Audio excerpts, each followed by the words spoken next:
ولكل وجهة هو موليها فاستبقوا الخيرات أينما تكونوا يأت بكم الله جميعا إن الله على كل شيء قدير. Assalamualaikum warahmatullahi wabarakatuh dan salam sejahtera. Alhamdulillah, kita bertemu lagi dengan perkongsian kisah-kisah pengalaman mistik daripada kiriman pengirim di dalam Kisah Seram Alam Jin untuk mereka yang beragama Islam.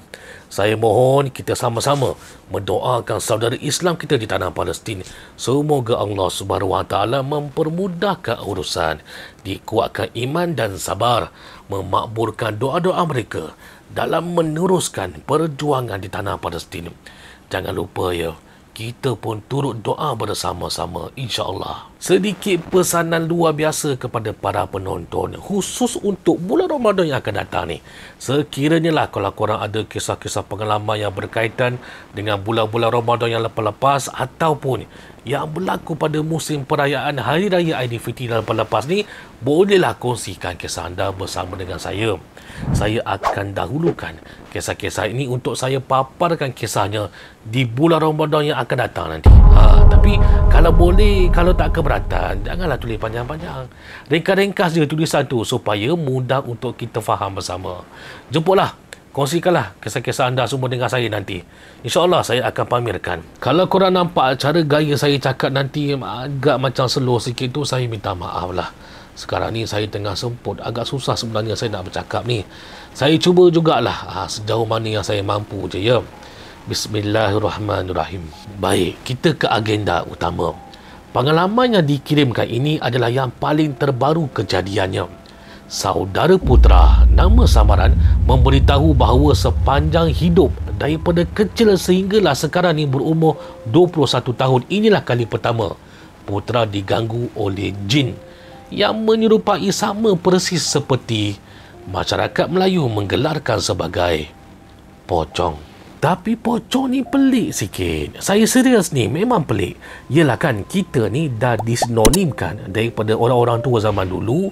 Pontianak ni bentuknya macam ni. Kalau penanggal pula bentuknya macam ni. Toyol pula bentuknya macam tu. Dan pocongnya rupa kejadiannya dikatakan macam jenazah. Betul tak? Tapi ini lain. Serius lain. Sebab katanya pocong ini ada rambut. Lain kan? Ini memang lain. Serius, pelik-pelik. Begini kejadiannya. Kisah saudara putera ini sebenarnya tersangatlah panjang. Jadi saya cuba singkatkan sedikit. Saya hanya ambil point by point yang berkaitan dengan situasi kejadian tu sahaja, untuk kebaikan korang semua yang menonton, supaya lebih mudah untuk faham dan membayangkan. Pada tengah malam yang terakhir untuk tahun 2023, menyambut hari pertama untuk tahun baru 2024, putera bersama dengan kawan-kawan dia berkumpul di Georgetown, Penang. Bukan mereka je, di sana pun ada kelompok-kelompok manusia yang lain sedang seronok menyambut malam tahun baru. Walaupun begitu, korang janganlah salah faham. Putera kata dia dan kawan-kawan dia hanya melepak-lepak saja. Tak adalah buat benda yang bukan-bukan. Dia masih lagi tahu batas dalam soal halal maupun haram. Kita ni beragama Islam, berhati-hati dalam mencari hiburan dunia. Setelah pukul 1 pagi, ada di antara mereka ni yang nak bersurai nak balik ke rumah. Yang duduk di Penang tak apalah, tak ada masalah pun nak balik lewat lagi. Ini yang duduk dekat jauh-jauh ni, ada di antara mereka duduk dekat simpang Kuala Kedah, ada yang tinggal di Kuala Kurau. Yang paling jauh sekali, si saudara putera ni lah yang paling jauh, sebab dia tinggal di Ipoh, Perak. Nak buat macam mana? Dan memang itu rancangan awal mereka ni daripada permulaan. Berkumpul di Georgetown daripada pagi dan akan pulang selepas menyambut malam tahun baru. Bukannya tak boleh tidur rumah kawan, tapi korang kena tahu, kereta putera yang naik ini adalah kereta jenis Honda Accord. Korang rasa ini bukan Myvi, Honda Accord ni. Dengan umur 21 tahun, naik pula kereta Honda Accord. Dah tentu-tentu kereta ini type orang-orang yang dah berumur. Kereta ini bukan putera yang punya, tetapi Allah yang punya. Aman Allah. Bapa Putra yang punya.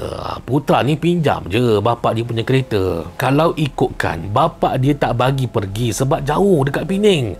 Tapi Putra ni kata dia pujuk punya. Bini bapa lawa, Pak. Pak, mati lawa, Pak. Lawa. Nani? Nak tak nak, bapa akhirnya beri kebenaran juga untuk pinjam kereta dengan satu syarat. Kena balik hari yang sama juga. Putra bukan tinggal bujang.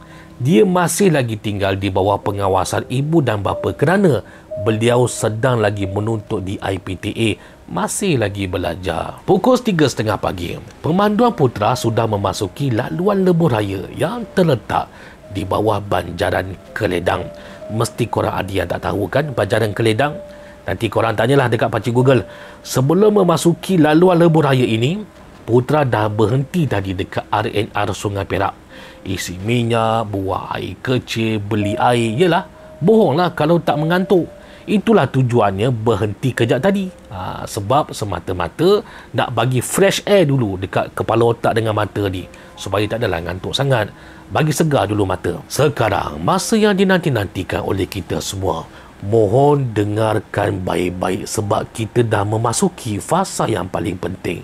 Masa ini, Putra tak sedar tau dah pukul berapa. Mungkin dah dalam lingkungan pukul 3.45 pagi kot. Macam tu lah kot. Waktu-waktu pagi-pagi buta macam ni, kereta dah mula lengang. Ada jugalah kereta tapi tak berapa banyak. Sikit je. Di depan Putra nanti, ni sekarang ni, adalah terowong menora. Dalam beberapa saat sebentar lagi, Putra akan mula memandu di dalam terowong menora. Entah macam mana, Putra ada perasan tau. Ada satu kain putih yang berada di atas terowong menora ni. Betul-betul berada di tengah-tengah atas terowong menora yang membahagikan jalan kiri dan kanan tu, atas tu, tengah-tengah tu. Walaupun tak berapa terang sebab gelap, tapi disebabkan pemanduan Putra ni secara perlahan, itu yang dia boleh perhatikan benda kain putih tu dengan agak cukup lama dekat atas. Ketika Putra di dalam terowong menora, ingatan dia ni masih lagi terbayang-bayang dengan kain putih tu tadi.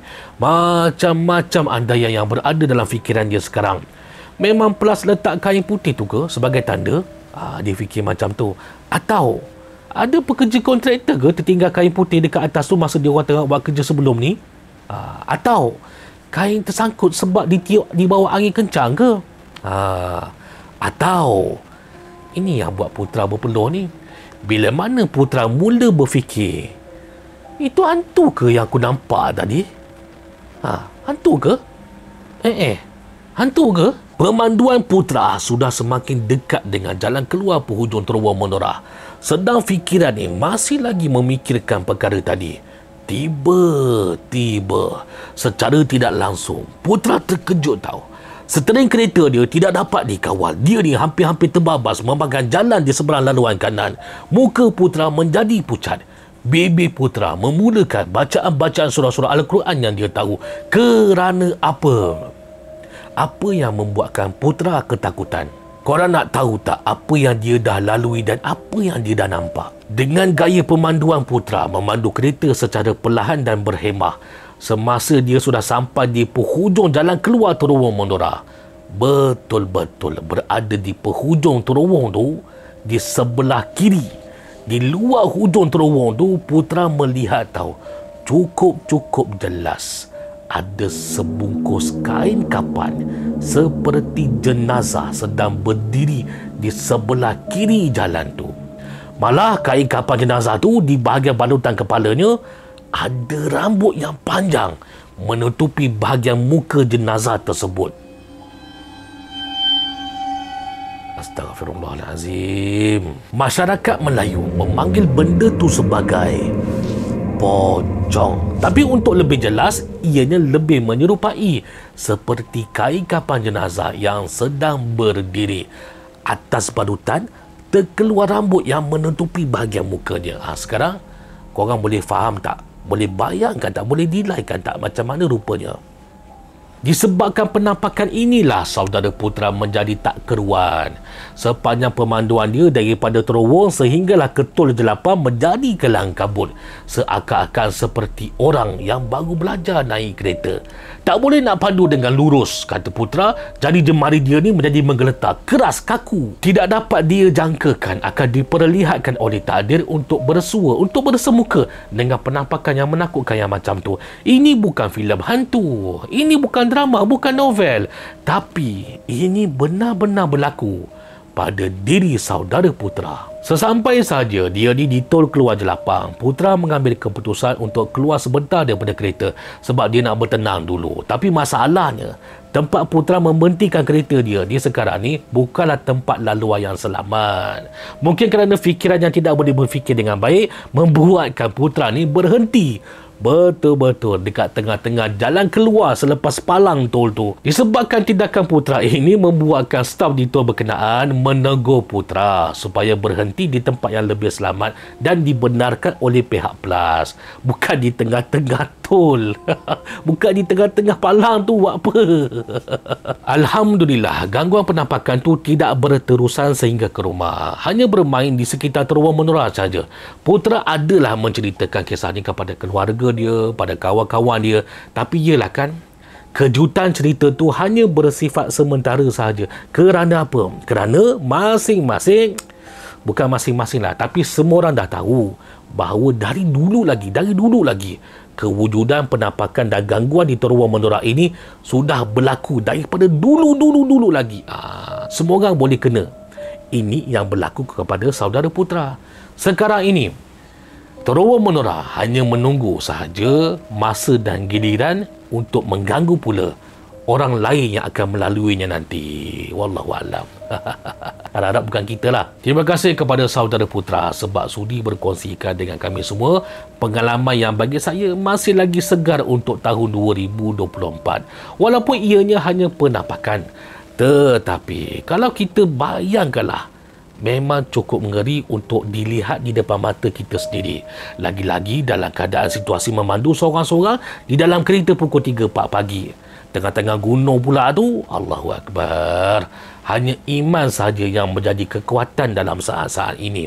Betul tak korang semua? Sebelum kita bersurai kisah seram malam ini, saya mengucapkan kepada semua umat Islam yang menonton kisah seram alam jin dengan berbesar hati, Alhamdulillah, akan menyusul tak lama lagi. Selamat menyambut bulan Ramadan Al-Mubarak. Selamat berpuasa, menahan lapar dan mengawal nafsu. Serta yang paling utama, semoga bertambahnya amalan ibadat kita di bulan Ramadan nanti.